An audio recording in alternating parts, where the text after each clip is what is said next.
Clotilde Caillé est la directrice de la communication de Moderna France. Moderna, vous en avez bien entendu parler durant la pandémie, mais grâce à cet épisode du décodeur, vous allez vous apercevoir que c'est une pépite qui va sauver nombre de vies.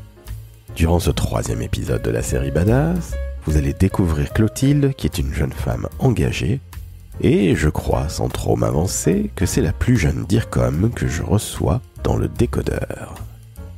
Alors, parce que le talent n'attend jamais le nombre des années, je vous invite à écouter cette véritable masterclass, que vous soyez débutant en communication ou expérimenté. Enfin, avant de vous laisser, je tenais à remercier 2 femmes. En premier lieu, Valentine Nourry, que vous aurez le plaisir d'écouter dans la série Badass très prochainement, et Chantal F., camarade de promo de Rennes School of Business, que je me permets d'embrasser, même si cela fait quelques années que nous ne nous sommes pas parlé. Je suis Laurent François, fondateur et dirigeant de l'agence Maverick, et je vous avoue que j'ai pris un très grand plaisir à discuter avec cette jeune, mais déjà badass, qu'est Clotilde, directrice de la communication de Moderna France. Très bonne écoute à vous toutes et tous.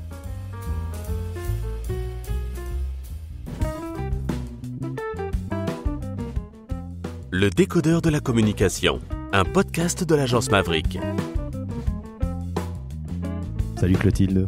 Bonjour. Comment ça va ? Ça va très bien. Merci à toi de m'accueillir. Alors, on est en plein mois de juillet, en plein Jeux Olympiques, sachez-le, chers auditrices et auditeurs.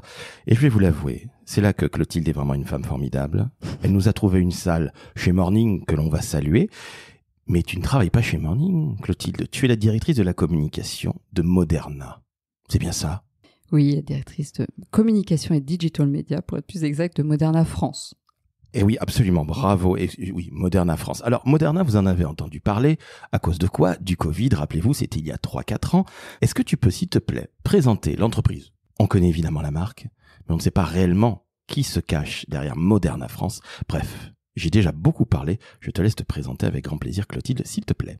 Écoutez, avec plaisir. Alors, Moderna, beaucoup connaissent le nom de l'entreprise, mais ce que peu savent, c'est que c'est et ça reste une biotech. Moderna, en fait, c'est une centaine de chercheurs, et de financiers qui ont fait le pari de l'ARN messager en 2010, au moment où personne n'y croyait.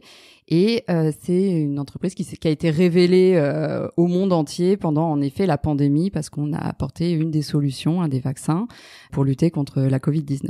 Aussi, ce qu'on ne sait pas, c'est que Moderna, en fait, c'est beaucoup plus que la Covid-19, parce qu'en fait, l'ARN messager, donc l'ARN messager, pour le faire de façon très simple, c'est en gros, c'est une molécule d'information qui vient expliquer au corps et donner l'information au corps sur comment se protéger lui-même des différentes attaques, des différentes maladies. Donc, en gros, c'est une nouvelle page de l'innovation dans la santé. Et aujourd'hui, donc, on a fait l'épreuve sur la Covid-19, mais demain, et dès aujourd'hui, en fait, on a déjà des solutions qui arrivent en oncologie, contre les maladies rares. Donc, voilà, on a un portefeuille de produits qui est en train de se développer à vitesse grand V, et c'est ça, Moderna, aujourd'hui. Mais Moderna, c'est l'avenir.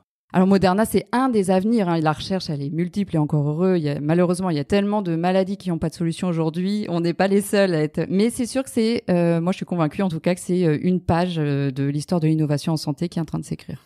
Eh bien, je dis absolument bravo, parce que malheureusement, tu parlais d'oncologie, donc de cancer, pour celles et ceux qui n'avaient pas fait le lien.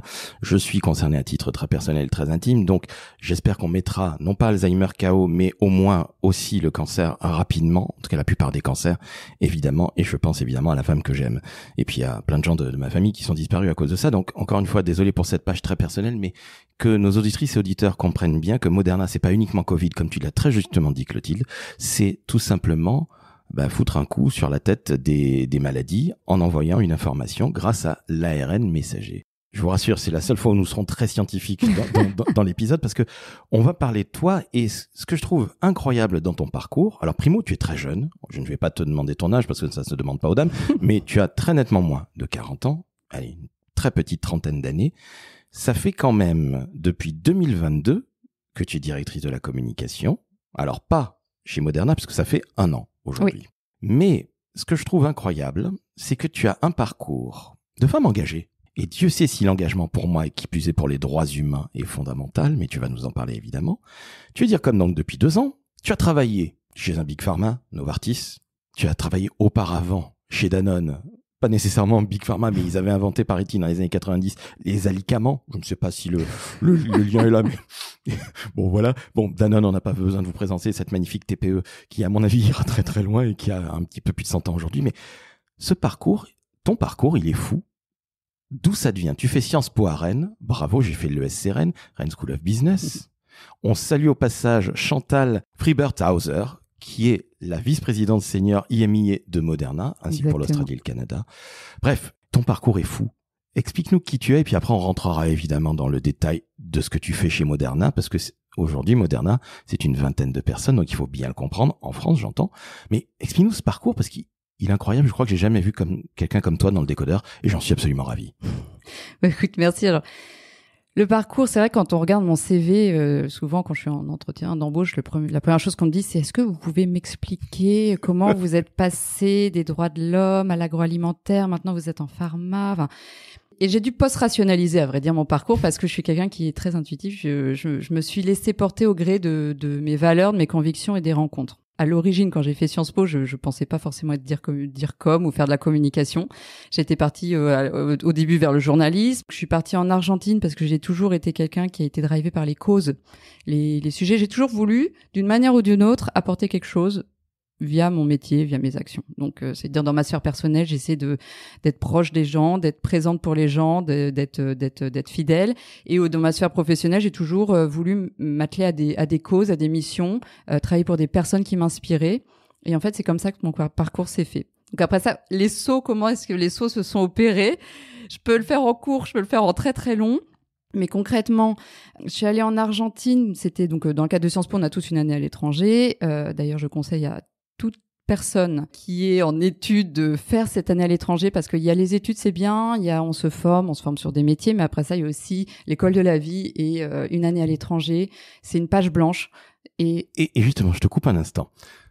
Tu es française? Oui. Quand tu arrives en Argentine, et là, il y a encore un parallèle, si je puis m'exprimer ainsi, entre Sciences Po Rennes et Rennes School of Business, c'est qu'on doit partir à l'étranger. Comme quoi, le Breton est toujours prêt à aller au-delà au-delà des rives, au-delà de l'Atlantique. Mais quand tu arrives en Argentine, tu dois te prendre un dépaysement total. Alors oui et non. Alors en fait, je suis arrivée en Argentine, c'est là où j'avais l'impression d'être très très mature, mais en fait, je j'étais pas du tout préparée, mais ça s'est très bien passé. Donc, je suis arrivée en Argentine, j'avais 19 ans, j'avais juste ma valise. Je suis arrivée le soir, j'avais même pas réservé d'hôtel. Je pense que j'ai quitté ma mère dans un état de crise de nerfs. Ce que je comprends maintenant, ce que je comprenais pas à l'époque. Et en fait, ça s'est très bien fait parce que l'Argentine, c'est un pays qui est latin. Et on est français, on est latin. Et c'est quand même un pays qui a énormément d'immigration italienne.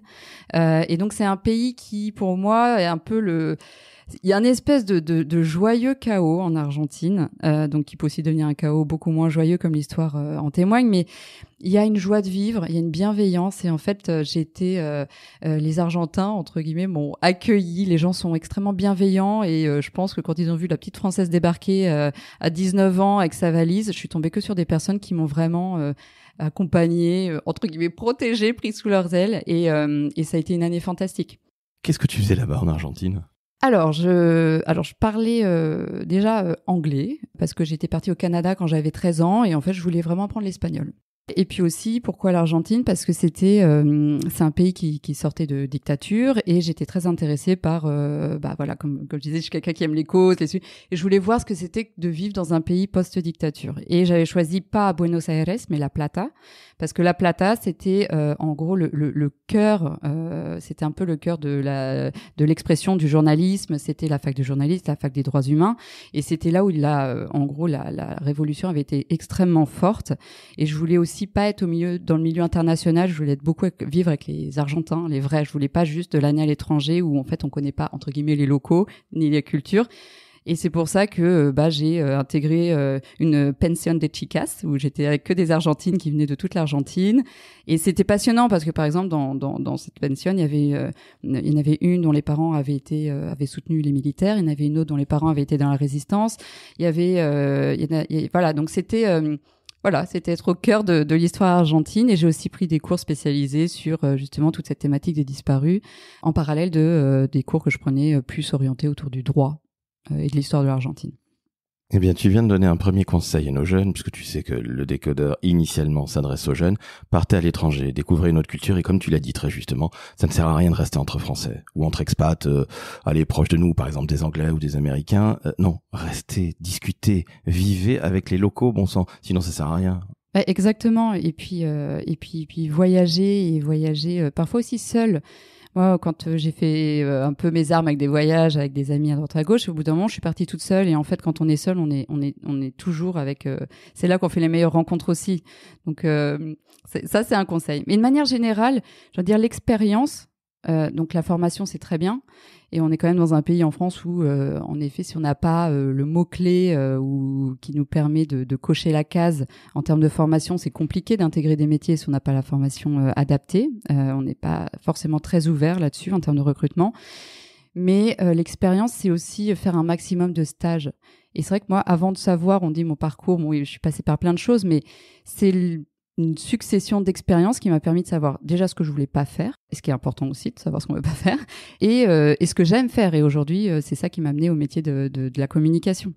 D'où ça devient finalement cette passion et ce plaisir de la communication? Alors déjà, je pense que je suis vraiment une généraliste dans l'âme. C'est pour ça que j'ai fait Sciences Po, parce que en fait, au moment où on m'a dit faut choisir, je voulais pas choisir, je voulais pas me fermer de porte, donc je me suis dit bon, c'est quoi la formation la plus généraliste et qui pour autant me ferme pas de porte? Sciences Po. Bon, du coup voilà. Et à vrai dire, je pense qu'aujourd'hui, c'est la même chose. Je veux toujours pas choisir. Je suis curieuse. Et comme on peut le voir dans mon parcours, en l'espace d'un peu plus de 13 ans, j'ai travaillé dans les droits de l'homme, j'ai travaillé dans l'agroalimentaire, j'ai travaillé dans le football, dans l'événementiel dans le football, j'ai travaillé pour de l'innovation sociale et sociétale, j'ai travaillé dans les big pharma, pour des biotech. Donc, c'est extrêmement varié. On apprend tous les jours. Et ça me passionne.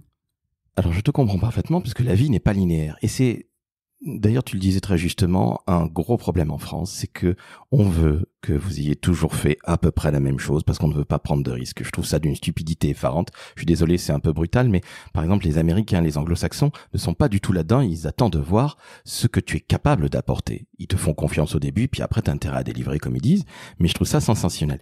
Quand tu arrives chez Moderna, et on reviendra évidemment sur ton parcours, hein. Ne t'inquiète pas Clotilde, mais quand tu arrives chez Moderna, certes tu es déjà auréolé d'un titre de DIRCOM pendant 1 an et demi environ, chez Genside Biologics. Exactement, donc c'est de la thérapie génique contre les maladies neurodégénératives ophtalmiques. Oui, Genside Biologics, c'est une biotech française donc qui a été créée par Bernard Gilly et qui a un projet qui est magnifique, hein, qui a développé une thérapie génique pour redonner de la vision aux personnes qui souffrent d'une maladie rare qui les rend aveugles. C'est la neuropathie optique de Leber et en gros c'est une thérapie qui redonne de la vision, voire la vue à des personnes qui l'ont perdue en l'espace de 3 mois. C'est très violent. Pour la plupart, c'est des hommes entre 15 et 30-35 ans, mais ça peut être un peu plus large. Donc, c'est un peu un miracle, en fait, ce qu'a développé cette biotech française. Ça aussi, en termes de cause, ça, c'est les maladies rares et l'engagement auprès des maladies rares, c'est quelque chose que j'ai découvert chez Novartis. Et c'est quelque chose aussi qui m'a attirée chez Moderna parce que il y a aussi, même si c'est pas à court terme, il faut le temps du développement clinique, du développement de la recherche, mais il y a des choses qui vont se passer à ce niveau-là aussi. J'ai l'impression qu'il y a toujours cette histoire de cause qui est super importante pour toi. C'est-à-dire que tu me disais que les rencontres ont fait que tu as évolué. Parfois, on doit te prendre un peu, entre guillemets, pour un mouton noir. Quand on te chasse, on te dit « Oui, mais Madame Caillet, il y a peut-être un poste de DIRCOM. Ah oui, mais vous avez quand même un parcours un peu bizarre. » Mais ce que je trouve incroyable, c'est que le vrai fil rouge, c'est l'humain, ce sont les causes. Ah oui, complètement. Et je pense que ça aussi, en tout cas, c'est propre à chacun. Hein. Je sais qu'il y a des personnes qui peuvent communiquer sans être convaincues. Et c'est aussi pour ça que moi, je suis chez l'annonceur et pas côté agence, parce que je n'aurais pas pu travailler ou communiquer ou faire des recommandations sur des sujets pour lesquels je ne suis pas convaincue. Après ça, je dis pas qu'il y a pas un intérêt, que c'est pas intellectuellement intéressant, mais à titre personnel, je suis tellement drivée justement par les valeurs, les causes, les missions, que je me vois pas ailleurs. Et c'est ça qui a drivé, parce que la communication et les métiers de communication, c'est des métiers aussi, je trouve, qui est fantastique, parce que c'est un des rares métiers où il y a encore la place pour l'émotion. Et c'est aussi pour ça que le journaliste, c'était l'information, et moi, il me manquait l'émotion.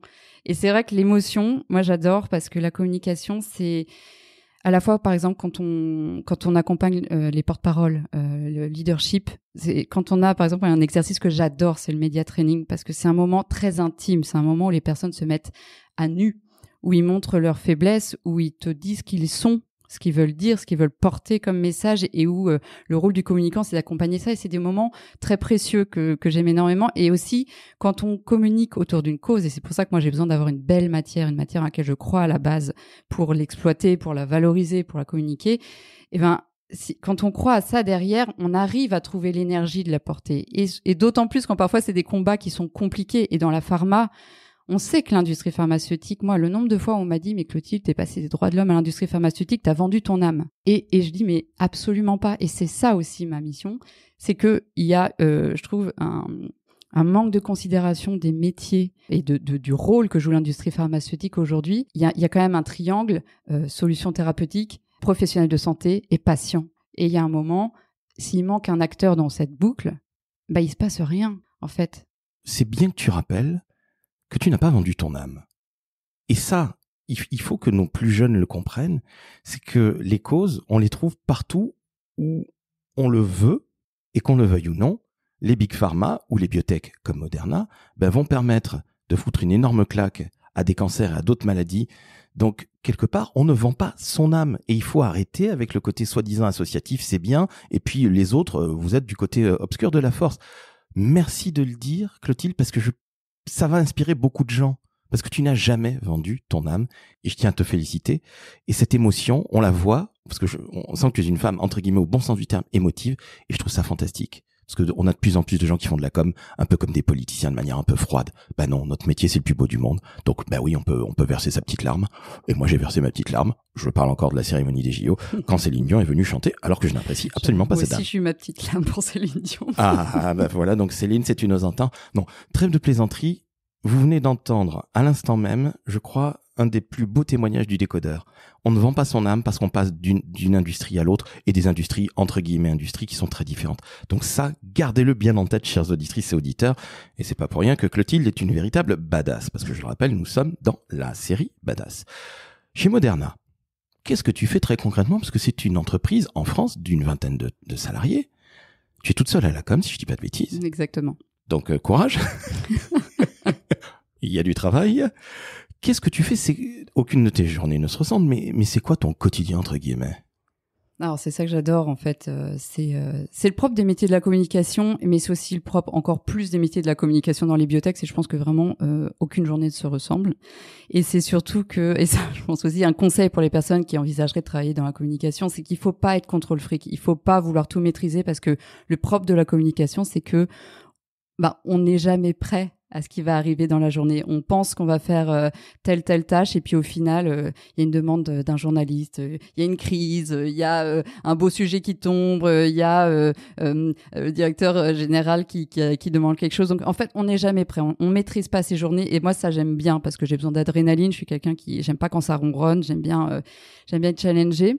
Et donc dans les biotech, ce qui est très intéressant, et ce que j'adore, c'est que moi je suis quelqu'un, j'aime bien avoir les mains dans le cambouis, et j'aime bien avoir en même temps être dans la stratégie, comprendre les tenants et les aboutissants. Et dans les biotech, en fait, on est quand même sur des équipes très restreintes. Tu viens de le dire, on est 20, 21 en France, mais ça s'applique un peu à l'ensemble de Moderna, ce qui fait que typiquement, on est très proche des échelons décisionnaires des grands leaders, comme Stéphane Bancel, comme Chantal, typiquement, et on a très vite leur vision. On est très challengé, c'est-à-dire qu'aussi le niveau d'exigence est très élevé, parce qu'on est très exposé, parce que en gros, si on fait pas notre travail ou si on le fait mal, on n'a pas une équipe de 15 personnes, il y a pas à chercher le responsable, c'est soi-même le responsable.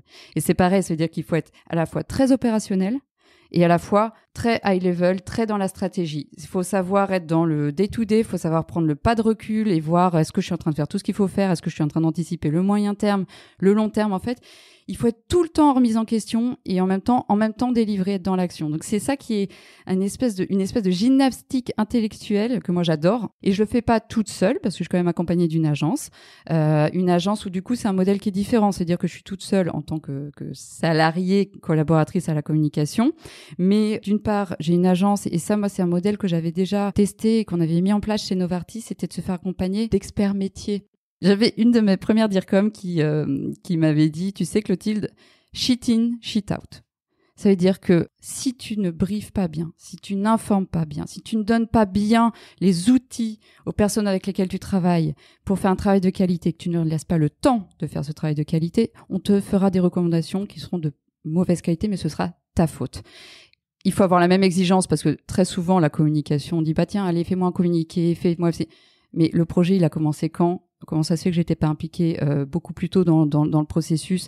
Et moi, j'ai besoin de temps. Bon, parfois, il faut aller vite, on y va vite, mais idéalement, il faut quand même être impliqué assez en amont dans l'ensemble des projets. Donc voilà. Donc, je travaille pas seule et je travaille avec des partenaires. Et pour moi, c'est un peu mon équipe.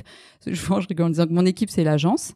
Et c'est l'intelligence artificielle et c'est aussi la communication qui est au niveau des autres pays et de l'Europe. Être dans une biotech, comme on est des petites équipes, ça veut dire énormément discuter.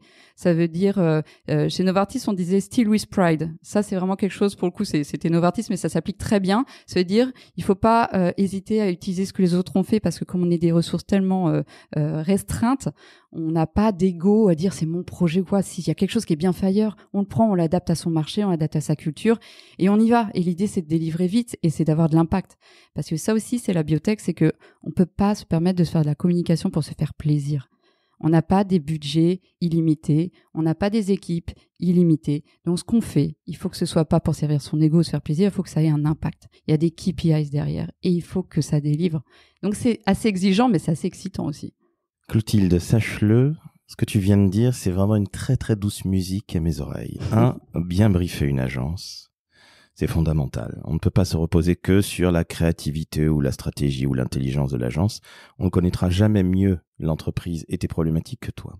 2, il ne faut pas se faire plaisir. Alors ça, il faut le rappeler que quand même, la communication, c'est communiquer vers des gens, des parties prenantes, pas uniquement vers soi. Ah oui, j'aime pas. Et évidemment, il y a toujours une partie de j'aime pas dans ce qu'on fait, évidemment, sinon, voilà, ça servira à rien. Mais tu viens de rappeler 2 fondamentaux absolument essentiels. Et still with pride, allez, on choure sans avoir honte, et on y va même en étant flamboyant. Eh bien, dans un grand groupe, je trouve ça tout à fait normal puisqu'on est là pour échanger entre pairs. Exactement. Et c'est ce qui se passe, donc, si j'ai bien compris, chez Moderna, sur les autres territoires, tu échanges avec tes homologues, c'est ça ? Exactement, on échange et c'est passionnant parce que si on est dans une époque bien spécifique pour l'entreprise, c'est l'entreprise qui est en train de grossir, qui évolue. Donc en fait, c'est aussi ça qui m'a passionnée dans le projet, c'est que en fait, souvent ce que je dis, c'est que la communication, quand on prend un poste, il y a 2 postes en un. Il y a le poste officiel, c'est-à-dire c'est la fiche de poste, c'est ce pourquoi tu viens, t'amènes ton expertise de communication. Et il y a la fiche officieuse, c'est la défense du métier de la communication. La création, la construction. Parce que c'est un métier qui est très jeune. Tout le monde pense pouvoir faire de la communication et il y a toujours une légitimité qu'il faut aller gagner. Il faut défendre son périmètre, il faut défendre le fait que la communication, c'est une expertise. Et ça, c'est un travail qui est un travail quotidien. Et ça, c'est pour ça que moi, je travaille toujours énormément avec mes pairs et je m'appuie beaucoup sur mes pairs. J'ai eu la chance de travailler au niveau global, au niveau local, donc je connais aussi les attentes du global, du local et je pense qu'on a tous intérêt, en tant que communicants, à se serrer les coudes pour que la fonction existe et la reconnaissance qu'elle mérite au sein de l'entreprise. Chez Moderna, comment est-ce qu'on prend la communication ? Je suis sûr que c'est surtout pas une entreprise anti-com. Je me trompe ? Non, alors déjà, moi, par exemple, avant d'intégrer une entreprise, je regarde comment sont structurées les équipes. Et typiquement, chez Moderna, moi, je suis au comité de direction en France, et la communication, déjà, quand elle est ou au COMEX ou au CODIR, on peut déjà se dire que il y a une considération de la fonction en tant que telle parce que elle n'est pas comme interne sous les RH et comme externe sous les affaires publiques et que vraiment c'est une fonction qui est considérée comme une expertise à part entière. Donc moi ça c'était un des critères et aujourd'hui moi justement si j'ai fait le pas de côté d'aller des big vers des plus petites structures, c'est pour aussi avoir la main plus sur tout ce côté décisionnaire, stratégique. Et c'est vrai, tu disais que quand on est dans une entreprise qui considère que la communication compte, c'est-à-dire que tu es au COMEX, et tu fais bien de le dire. Au CODIR, oui, au CODIR. Oui, alors j'ai toujours eu du mal à faire COMEX, CODIR. C'est plus global, le COMEX. Excuse me, sorry. Mais ça montre bien que la com est prise au sérieux. Oui, la communication est prise au sérieux. Après ça, par exemple, moi, c'est une création de poste. Et ça aussi, j'adore, parce que déjà, chez Gensight, c'était une création de poste, la communication. Donc, je pense que il faut croire que j'aime bien essuyer les plâtres. Donc, il faut beaucoup de de résilience, de pédagogie, d'empathie. Faut énormément de patience. Il faut faire son trou. J'ai toujours fait confiance au temps. C'est-à-dire qu'on prend le temps de faire la preuve de son expertise et de l'apport de l'expertise pour l'entreprise. Et je pense quand on travaille la communication et qu'on travaille pour le projet, pas pour soi, pour le projet, pour la mission, pour les leaders, au bout d'un moment, assez naturellement, il y a un respect qui s'installe, un respect pour la personne, un respect pour la fonction, et la communication trouve sa place. Ça n'empêche pas qu'il faut faire de temps en temps des petits rappels et qu'il faut toujours préserver aussi son périmètre. Mais je pense quand on fait la preuve de l'efficacité, d'où l'importance aussi de faire une communication, pas pour se faire plaisir, mais une communication qui vienne vraiment soutenir et qui a un impact, parce que c'est ça qui est important, au bout d'un moment, ça paye. Et au bout d'un moment, on a fait la preuve par les délivrables, par l'efficacité de l'importance du métier et de l'expertise. La communication n'est donc pas que du bleu, du rouge, du vert, ou j'aime pas. C'est un vrai métier, comme on le disait à l'instant même, mais c'est surtout qu'il faut avoir des résultats. Sinon, ça ne sert strictement à rien, on se fait juste plaisir. Exactement. Merci encore une fois de rappeler alors ce fondamental de la com. Je crois que Clotilde, tu pourrais aller donner des cours en école de commerce ou de communication tout court ou en fac parce que j'aimerais bien. Ah ben voilà, ça ne m'étonne absolument pas de toi. Mais sincèrement, là, je crois que vous venez d'entendre et je ne poserai pas la fameuse question quel conseil tu donnes à un jeune parce que tu viens d'en donner des tonnes et des tonnes et des tonnes de conseils et je mets ma main à couper que dans les prochaines minutes tu vas en donner d'autres. Chez Moderna, quelle est l'action de communication dont tu es la plus fière à ce jour? Parce que ça fait à peine 1 an que tu es arrivé. Si tu me sors, elle est peut-être pas la plus fière, mais en tout cas 2-3 actions où tu dis oh, ouais, je suis contente parce que ça a aidé notre entreprise. Alors à cette question, j'ai toujours du mal à répondre parce que c'est pas des communications de coups d'éclat en fait, on va dire. Typiquement, quand je parlais du métier informel, du métier du double métier de la communication, j'ai beaucoup œuvré pour qu'on puisse se structurer au niveau de la communication Europe et qu'on se retrouve tous les communicants. J'ai hébergé tous les communicants européens pendant plusieurs jours pour que vraiment on arrive à continuer à structurer, à faire figure de rôle modèle en termes d'organisation, de partage, de collaboration en tant que fonction au niveau européen. Et ça, c'est plus pour la fonction, ça a été vraiment quelque chose pour moi. Donc j'ai été fière parce qu'on a eu des très beaux moments, on a partagé beaucoup, on a énormément avancé aussi en termes de stratégie, de partage d'opérations, etc. Donc ça, c'est un moment dont je suis assez fière parce que clairement, ça serait pas arrivé si je l'avais pas poussé. Moi, je peux être fière de plein de choses, ne serait-ce quand je sais qu'il y a un collaborateur qui doit intervenir, j'en sais rien, un congrès par exemple, et je lui dis attends viens, on se prend 20 minutes tous les deux dans la salle et qu'on ping-pong sur des questions qu'il pourra avoir et que je l'aide à formuler, que je sens qu'il ressort, il a plus confiance en lui, moins peur de prendre la parole, etc. Ça, c'est déjà pour moi une grande victoire. Ça, je veux dire, il n'y a pas de KPI là-dessus, c'est juste la satisfaction d'accompagner les collaborateurs. Et puis après, on a eu des très très beaux articles, on a eu une interview, par exemple, de Stéphane Bancel qui parlait de sa vision autour de l'intelligence artificielle avec Le Figaro. Ça, c'était un très beau moment et ça montrait justement toute la vision qu'avait Stéphane Bancel pour l'entreprise et ça justifie aussi de pourquoi on croit autant dans Moderna, quoi. Tu as de véritables qualités de leadership et ça, c'est fondamental dans notre métier.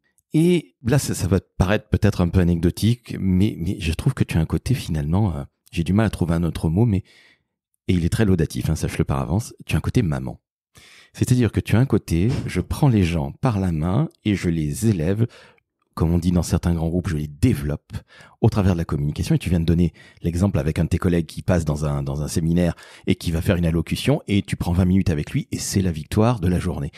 Eh bien, tu sais quoi? Ça, ce sont les qualités d'un leader. Je sais pas si je suis un leader ou quoi, mais tout ce que je sais, c'est que parfois, il y a certaines personnes qui disent la communication, c'est pas une fonction support, c'est une vraie fonction. Alors, je suis convaincue que c'est une vraie fonction. Mais il n'empêche que c'est une fonction qui est en support des personnes, qui est en support des messages, qui est en support des projets, qui est en support des organisations. On crée la caisse de résonance de tout ce qui est fait, ce qui est bien fait en interne. Et c'est ça que j'adore aussi sur le métier de communication, c'est que c'est une des rares fonctions où on a accès à toutes les expertises, on a accès à quasiment l'ensemble des projets, parce qu'il y a un moment donné où on se pose et on se dit ce qu'on a fait, c'est bien. On a envie de le dire en interne, on a envie de le dire en externe, on a envie de faire comprendre ça. Et qu'il faut écrire et il faut poser. Alors ces moments, ils peuvent être assez challengeants parce que parfois on se rend compte qu'en fait personne n'est aligné et que c'est au moment où on écrit qu'on se rend compte qu'il y a un désalignement total et c'est la communication qui prend la responsabilité, qui accompagne les experts, les organisations sur un alignement. Mais c'est le risque. Et c'est le risque. Et c'est passionnant aussi parce que du coup, il y a une belle responsabilité. C'est-à-dire derrière, on va dire, bah non, je vais pas le dire comme ça parce que ça implique ça. Et c'est là où justement l'expertise prend tout son sens. Et c'est là où il faut aussi avoir du courage quand on bosse dans la communication. Parce que il faut, d'une certaine manière, moi je dis souvent, il y a un moment, on a une expertise. Chacun a des convictions sur la manière dont il faut communiquer. On l'a dit, tout le monde est communicant dans l'âme. Mais, in fine, la responsabilité de ce qui sera écrit, de l'impact potentiel sur les personnes qu'on veut toucher et du message qui va passer, et la responsabilité, si ça ne marche pas, elle est prise au niveau de la communication. Donc, souvent, on dit qu'une communication qui marche bien, personne félicite, et que, par contre, quand ça marche pas, on sait trouver les dire comme pour leur dire que la communication était pas bien gérée. Donc ça aussi, c'est avoir conscience de ça. C'est qu'à la fois, c'est la magie de la communication, c'est que on est au contact de tout le monde et ça donne une responsabilité.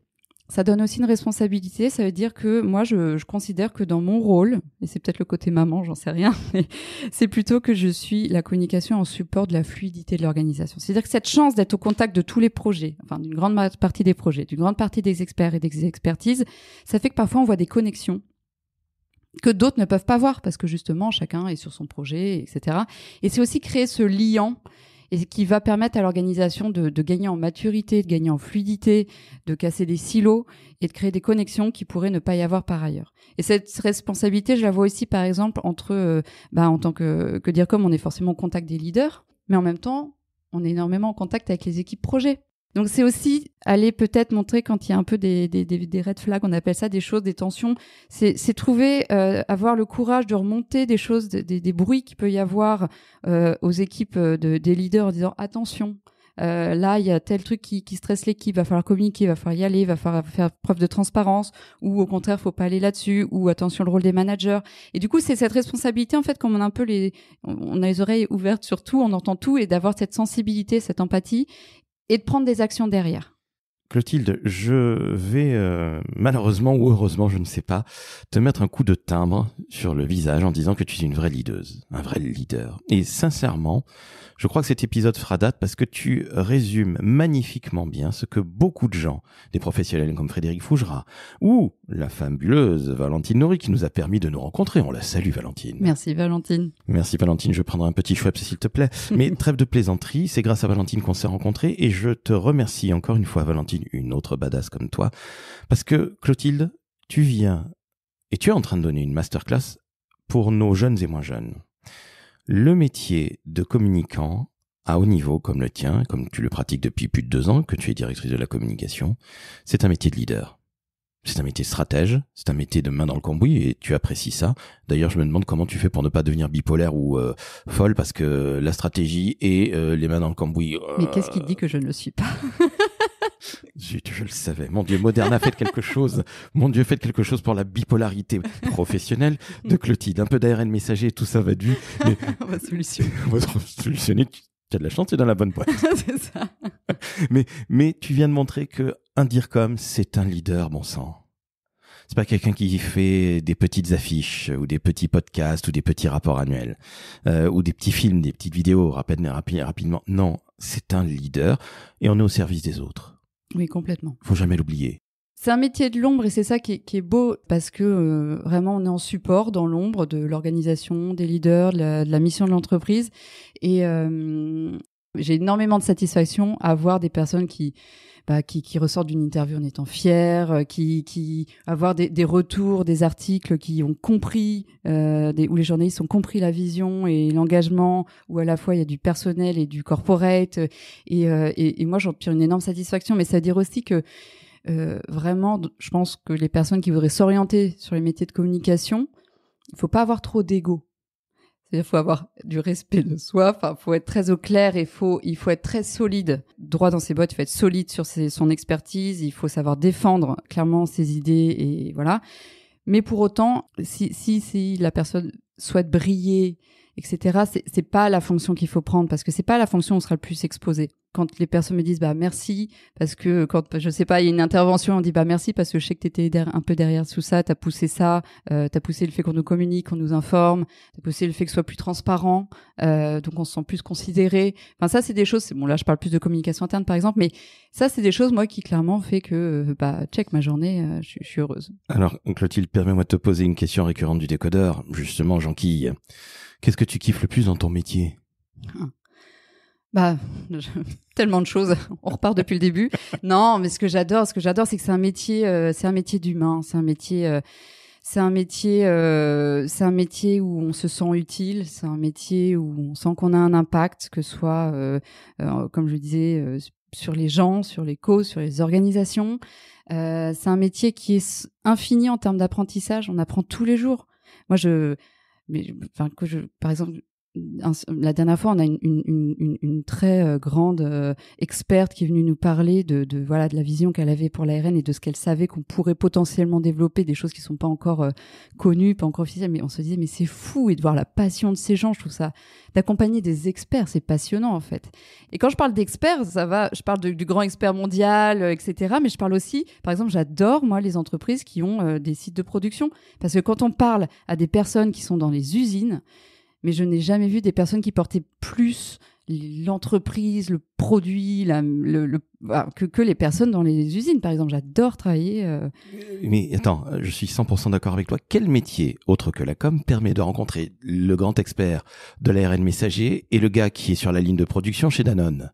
Exactement. Mais ces gens-là, ils sont fantastiques. C'est toute la richesse de notre métier. Mais c'est ça. Moi, je trouve ça sensationnel.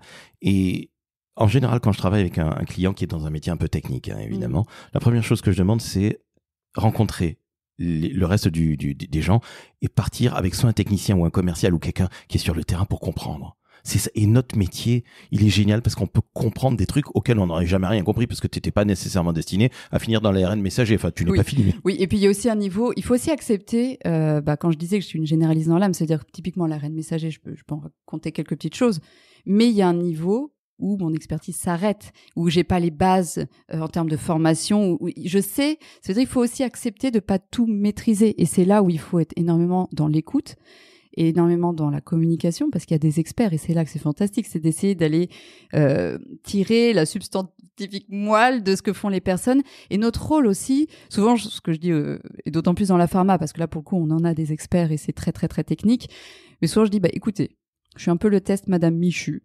Si je comprends ce que vous me dites, et si on s'accorde sur la manière de le raconter pour que ça reste juste, parce que c'est ça qui est compliqué sur les CG techniques, c'est quand on vulgarise, parfois on peut très vite dire des bêtises, et c'est là où c'est technique en termes de communication justement de vulgariser. Et si moi je fais le test, et si moi je comprends et que on communique et que c'est compréhensible, ça veut dire que le grand public, entre guillemets, pourra comprendre aussi nos sujets. Et ça, c'est un truc auquel je porte beaucoup d'importance, et pour ça, j'essaie vraiment de garder les pieds sur terre, parce qu'on est vite dans un microcosme parisien, assez élitiste. Enfin, c'est que j'essaie en tout cas de toujours avoir bien en tête les personnes que l'on veut toucher, et souvent c'est se mettre à la place, et d'une certaine manière j'ai de la chance parce que je viens d'un milieu où personne n'est en entreprise. Mon frère est saxophoniste, ma sœur a été vitrailliste d'art, aujourd'hui elle est dans la restauration, ma mère elle est dans la culture, mon père est médecin généraliste de campagne, il a passé sa vie sur les routes à aller voir des patients partout. Donc j'ai la chance d'être aussi entourée de personnes qui sont pas du tout dans ce milieu-là, et aussi avec lesquelles souvent je teste les idées, et parfois ils me disent non mais Clotilde, redescends sur terre, en fait, c'est pas la vraie vie. Et ça me fait du bien aussi. Je pense que c'est quelque chose qui me raccroche un peu à ce qui sont les gens à qui on parle. Ça nous remet notre casquette d'humilité, notre totem d'humilité. Complètement. Et je trouve ça sensationnel parce que je faisais exactement le même test avec ma défunte mère, qui a été ma première salariée chez Maverick. C'est que quand elle me disait, écoute, j'ai rien compris, je disais, ah oui, ok, on va peut-être revoir les choses. Et ma mère servait, entre guillemets, si je puis dire, à ça. C'est-à-dire elle avait le bon sens terrien. Je trouve ça sensationnel parce que ça nous évite de justement rester dans de petits microcosmes de pubards, de publicitaires ou de communicants. Exactement. Qui est extrêmement pénible. Mais bon, ça n'engage que moi. On arrive à la fin de notre entretien qui est absolument passionnant et tu reviens quand tu veux, Clotilde, sincèrement, parce que là, tu es plus que la bienvenue. Je vous le dis, chers auditrices et auditeurs, j'ai dit en off à Clotilde que cet épisode marquerait le décodeur. Eh bien, j'en suis intimement convaincu. Donc, vous voyez, vous avez, entre guillemets, l'usufruit de notre magnifique conversation hors antenne. Mais qu'est-ce que tu retires de tes deux très très belles carrières chez Novartis et Danone? Alors, rien à voir avec la crèmerie. Rien à voir. Rien à voir. Mais qu'est-ce que tu en retires? Parce que ce sont deux très très grands groupes. Novartis, c'est un big pharma, c'est-à-dire c'est un géant mondial de la pharma, et Danone, on n'a pas besoin de le présenter évidemment. Mais qu'est-ce que tu retires de ces deux expériences? C'est une vaste question. Alors déjà, ce qui est important, c'est que quand on intègre une entreprise, il faut faire très attention à la culture de l'entreprise et à la nationalité. Et ça, c'est quelque chose auquel on ne pense pas. Tout à l'heure, tu parlais par exemple des entreprises françaises qui, si on n'a pas la case sur le CV qu'il faut, ne donnent pas les chances. Typiquement, par exemple, Moderna, quand j'ai passé mes entretiens d'embauche, j'ai eu un entretien sur mes compétences, tout le reste, c'était sur ma personnalité, ma résilience. On m'a pas re-questionné sur mes compétences après le premier entretien et j'en ai eu 9. Quand j'étais chez Danone, c'était vraiment une entreprise française et on sentait cette culture latine, c'est dans la manière de faire, dans parfois, c'est une très très belle école professionnelle, hein, Danone, c'est quand même très reconnu pour ça, mais il y avait aussi ce bazar latin quand même, malgré l'organisation. Voilà. Novartis, c'est suisse. C'est structuré, c'est hiérarchisé, ça cascade du global au local. Donc voilà, donc c'est peut-être un des premiers apprentissages, c'est que souvent ce que je dis, c'est qu'en fait, quand on intègre une entreprise, c'est un peu comme une relation amoureuse. Il n'y a pas de mauvais candidat, il n'y a pas de mauvaise entreprise. Parfois, c'est un coup de foudre éphémère. C'est-à-dire qu'on peut avoir un coup de foudre avec une entreprise, avec sa culture, ses valeurs, le projet à un instant T, les personnes qui sont à sa direction à un instant T, et puis ça peut vite changer. Et en fait, entre guillemets, l'amour mutuel disparaît assez vite et on se dit, c'est pas grave. Et à ce moment-là, faut pas se dire, c'est moi le problème ou quoi, etc. Faut juste se dire, ça a été une belle histoire à un moment, c'est pas grave. Après ça, parfois, il y a des histoires d'amour qui durent plus longtemps. Et là, on construit une histoire, on construit un passif ensemble, on a des réalisations. C'est un beau souvenir. Et en l'occurrence, par exemple, Danone, Novartis, pour moi, ça a été des belles pages. Ça a été des belles pages de ma vie professionnelle. J'ai appris énormément dans ces deux entreprises. J'ai rencontré des gens incroyables. Et puis, il y a un moment où moi, j'ai évolué, j'ai grandi, j'ai eu des envies peut-être différentes. L'entreprise a évolué, a changé, a évolué. Et puis, il y a un moment, c'est juste que c'est un moment où, la relation étant qu'elle se termine. Et c'est pas grave. On peut rester bons amis et c'est juste qu'on va aller voir ailleurs. Il faut tout mettre en œuvre parce que c'est sûr, moi, quand j'intègre une entreprise, je me projette sur le long terme, hein, bien évidemment. Mais il faut pas non plus être trop désolé, voir comme un échec parfois le fait de quitter une entreprise pour une autre. Et peut-être, alors là, c'est pas dans l'une ou dans l'autre pour répondre à ta question, mais c'est juste du passage de l'un à l'autre ou des différentes expériences professionnelles. C'est pas grave. Chaque expérience est riche et correspond à un moment donné de l'entreprise, de son besoin, du collaborateur, de ce qu'il peut apporter. Et puis, si ça se termine, c'est pas grave. C'est la vie continue. Ma dernière question, elle est très très très difficile. Je te le dis par avance, Clotilde. Quel souvenir tu veux laisser à tes enfants? Ah oui. Elle n'est pas facile. Alors, le souvenir que je veux laisser à mes enfants, c'est en fait un peu quand je vous disais les causes. En fait, j'ai commencé en fait mon premier stage, c'était auprès d'un juge des enfants, parce que je me disais que la première chose, et c'est pour ça au début que je suis allée dans les droits de l'homme, c'est que pour moi, je voulais contribuer à préserver ce qu'il y avait de plus beau, c'est l'innocence. Parce que l'innocence, c'est la seule chose une fois qu'on l'a perdue qu'on récupère jamais. Et du coup, mon rôle auprès de mes enfants, pour moi, c'est vraiment de les préserver et de leur offrir un cocon joyeux. Et c'est aussi pour ça que les droits de l'homme, à un moment, je me suis dit, comme tu disais, je suis quelqu'un d'émotionnel. Alors, pas surémotive non plus, mais je suis quelqu'un qui a de l'émotion. Et j'ai vu, et je suis très admirative, j'ai vu des élèves comme moi qui aujourd'hui, par exemple, j'ai une amie qui parcourt le monde de camp de réfugiés en camp de réfugiés en travaillant dans l'humanitaire. Et moi, j'ai vite compris que j'avais pas les armes pour ça, que ça allait plus me détruire que j'allais apporter. Donc, je me suis dit, bon, je me oriente vers des belles causes sur lesquelles j'apporte une expertise. Et par contre, ma cause à moi, c'est de garantir d'avoir une belle famille, d'avoir un environnement épanouissant, heureux. Et pour être heureux, c'est aussi de montrer l'exemple d'une maman, qui est femme, qui est amie et qui est une professionnelle. par contre, j'ai cette chance, j'ai toujours réussi jusqu'à maintenant à préserver mon équilibre de vie perso et de vie pro. Bon, ça veut pas dire qu'il y a des moments, voilà, mais je vais chercher mes enfants à la sortie de l'école. Bon, après, à 6h30, pas 4h30 quand même. Mais à 6h30, il y a cette heure et demie où elles me disent, j'ai 2 filles, donc elles me disent ce qu'il en est de leur journée, ce qui va pas. On mange, on débriefe, on fait l'histoire, le bilan. Enfin, c'est très, mais ces moments, je les garderai, quitte à me reconnecter derrière ou quoi. Donc, je veux qu'elles gardent l'image d'une enfance joyeuse et d'une maman épanouie. Et ça veut dire une maman qui travaille, mais aussi une maman qui arrive à gérer, et aussi d'une maman qui est pas infaillible, une maman qu'on a marre, une maman qui fait des erreurs, et que c'est pas grave. Et surtout, le but, ce sera surtout d'être heureux et d'être en confiance, en fait. Je suis papa d'une jeune fille de 12 ans et demi, Alice. J'embrasse mon bébé d'amour, évidemment. Et tu es maman de 2 filles. Oui. J'ai été élevé par 2 femmes, ma mère et ma tante, donc quelque part, c'est pas pour rien que je fais cette série badass où il n'y a que des femmes. Quel conseil tu donnes à tes louloutes dans le milieu du travail? Parce que je vais être un peu brutal, mais j'ai l'impression que, malgré le fait que nous soyons en 2024, la femme est quand même bien moins considérée que l'homme. Ça me rend hystérique. Et je n'ai aucune envie qu'un jour, on dise à ma fille, vous allez arrêter parce que vous n'êtes qu'une fille, pour faire très simple et très court. Je parle encore une fois dans le milieu professionnel. Quel conseil tu donnes à tes filles, mais aussi aux jeunes femmes ou aux femmes tout court, dans ce métier de la communication peut-être, mais tout simplement dans le milieu professionnel? Parce que je pense que nous devrons faire de la place, nous les hommes, à vous les femmes, parce que le monde est encore un peu trop masculin. Mais c'est un point de vue très personnel. Quel conseil tu donnerais, Clotilde? Je sais que la question est encore très difficile. On termine avec 2 questions hyper hardcore. Je suis désolé, mais après tout, n'est pas badass qui veut, donc tu sauras répondre. Oh, la vieille pression que je te mets. Alors, conseil que je donnerais à mes filles, déjà, c'est de rester elles-mêmes. C'est-à-dire que ce soit face à un homme, face à une femme, parce que j'ai aussi rencontré dans ma carrière des femmes qui en avaient tellement bavé pour arriver à des postes, entre guillemets, qui étaient réservés aux hommes, qu'elles étaient devenues même parfois pires que certains, plus durs, et que parfois, donc je pense que c'est pas tant une histoire d'homme ou de femme, c'est juste une histoire de respect et de savoir quelles sont nos limites. Et quelle que soit la personne en face de soi, quel que soit son niveau hiérarchique, il y a une limite à ne pas dépasser.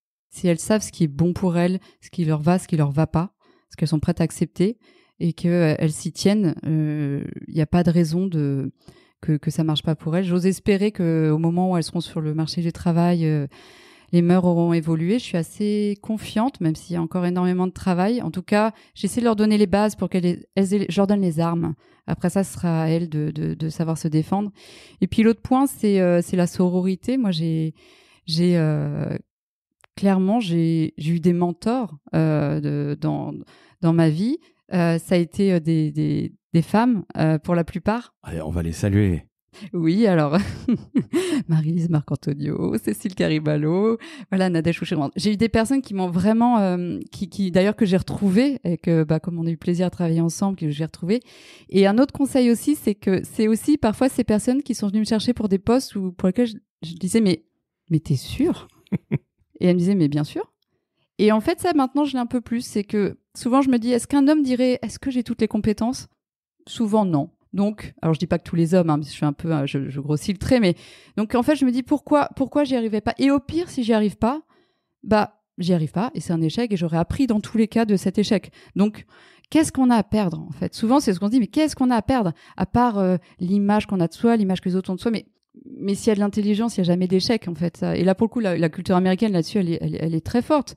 C'est donc j'essaie moins de voir ce que j'arrive pas à faire. Bon, parce que je suis quelqu'un quand même qui se remet énormément en question, beaucoup, qui demande beaucoup le feedback, etc.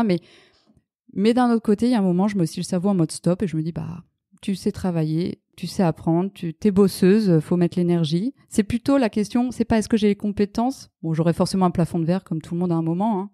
Mais c'est plus quel est le niveau d'énergie, le temps que tu veux passer. Du coup, souvent la question c'est plus est-ce que l'équipe familiale va en pâtir ou pas sur des postes plus qu'autre chose. Donc c'est plutôt à ce niveau-là que parfois il peut y avoir un questionnement qui pourrait en termes de carrière être limitant, mais qui l'a pas été jusqu'à maintenant. Mais c'est ça. Mais sinon, ne pas trop se poser de questions et foncer. Eh bien, on va se quitter là-dessus. Merci beaucoup. Tu vois, je n'aurais jamais eu en tête cette histoire d'équilibre familial. je trouve ça très intéressant parce que ça ne me serait jamais venu à l'esprit. Donc, merci beaucoup, Clotilde. Retenez ce nom, Clotilde Caillet. C-A-I-2-L-E-T. Parce que je pense que Clotilde fera parler d'elle dans quelques années, chez Moderna ou ailleurs, je n'en sais rien. Après tout, je ne suis pas Nostradamus, mais je sais que tu es très heureuse chez Moderna, donc qui sait, hein, Stéphane, Chantal, bref, vous avez compris. Mais je crois, chères auditrices et auditeurs, que vous venez d'entendre en quelques minutes un condensé de tout ce qu'il faut faire dans la vie pour devenir DIRCOM et être en même temps, alors je vais employer un terme un peu débile, mais une belle personne, c'est-à-dire quelqu'un de bien, tout simplement. Et savoir s'engager dans la vie, c'est pas s'engager uniquement pour soi, c'est aussi s'engager pour les autres. Et je crois que tu viens nous le prouver, Clotilde, avec tout ton parcours. Et je pense que ce parcours, ces envies, tu les as chevillées au corps et surtout au cœur. Et que jusqu'à ce que Dieu te prête vie, tu seras toujours investi pour les autres. Donc je tiens à te remercier. Tu es une de mes plus jeunes DIRCOM que j'ai jamais eu dans le décodeur de la com. Donc je tiens à le dire, encore une fois, chères auditrices et auditeurs, Clotilde, c'est une badass. Eh oui, alors quand on entend une badass comme Clotilde, qu'est-ce qu'on fait? On met 5 étoiles sur Apple Podcast, on devrait même en mettre 6. C'est pour vous dire. On met 5 étoiles sur Spotify, on laisse un joli commentaire en disant que Clotilde est une badass, comme toutes les invitées de cette série badass qui est formidable, mais Clotilde, vraiment, tu as été au top. Donc je tiens à te remercier, tu reviens, je le redis, quand tu veux dans le décodeur de la com. Merci à toi, merci beaucoup. Ciao, ciao.